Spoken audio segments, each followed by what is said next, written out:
Despite harsh rhetoric against the Syrian government and the US military waiting for a green light to attack, it appears Americans don't want an intervention. Here's what a latest poll has just revealed. Just 9% of the US citizens who were taking part in the survey want their president to act, while about 60% say that America should stay away from this civil war.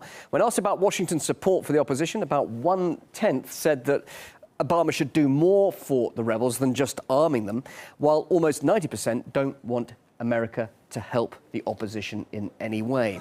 And meanwhile, medical charity Doctors Without Borders say they have received more than 3,000 patients suffering from intoxication on Wednesday when the chemical assault was reported.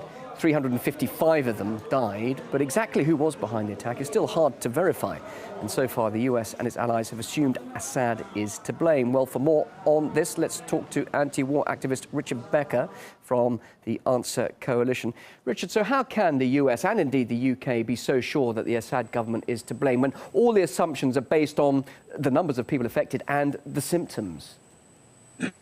Well, of course, they're not sure at all. What they're doing is what they did 11 years ago that was reported in the infamous Downing Street memos, that is, fixing the intelligence around the objective. The US and the British and French are leading the way in seeking to overturn the government of Syria, led by Bashar al-Assad and the Ba'ath Party. It's just incomprehensible, I think, to almost anyone who thinks logically that the Syrian government would launch a poison gas attack at the very time that UN investigators are in the country investigating an earlier reported use of nerve gas in the country. So we have really, the US is doing what it wants to do, saying what it wants to say to try to mobilize public opinion in the United States to justify potential intervention.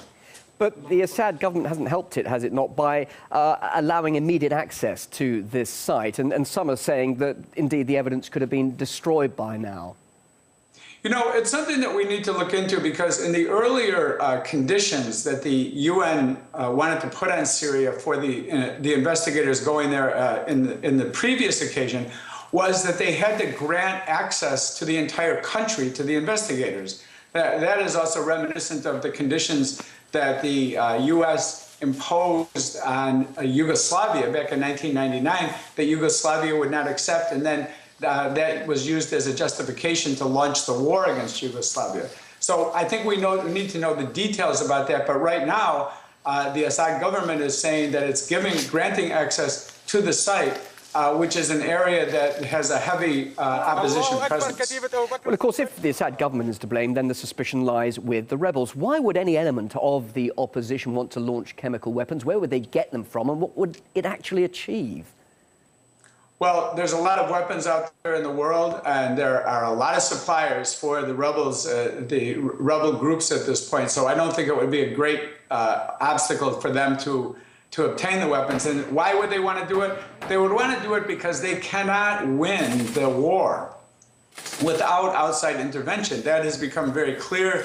The government forces have advanced over the last 6 months or more.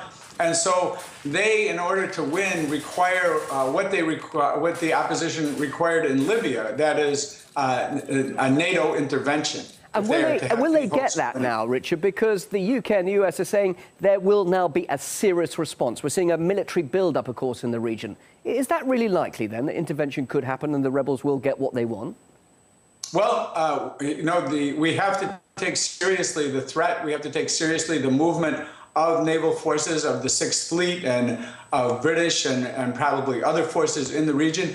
I don't think that there's a decision that's been made yet. I think there's a deep division at the top in the United States, as well as the opposition, the overwhelming opposition among the public that you mentioned earlier to this kind of intervention. And the opposition at the top comes because they don't know where this will lead. But very clearly, the aim is domination over the entire region and elimination. The U.S. wishes to eliminate the independent government of Syria. And along with this build-up of military presence from the US, we've also learned that the rebels have received a massive shipment of arms just in the last 3 days. What do you read into the timing of that?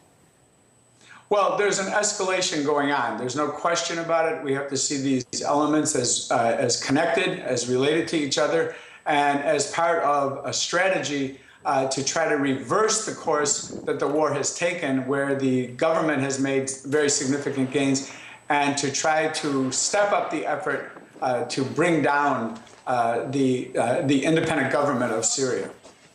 Anti-war activist Richard Becker, thanks very much indeed for joining us. Great to talk to you here on RT.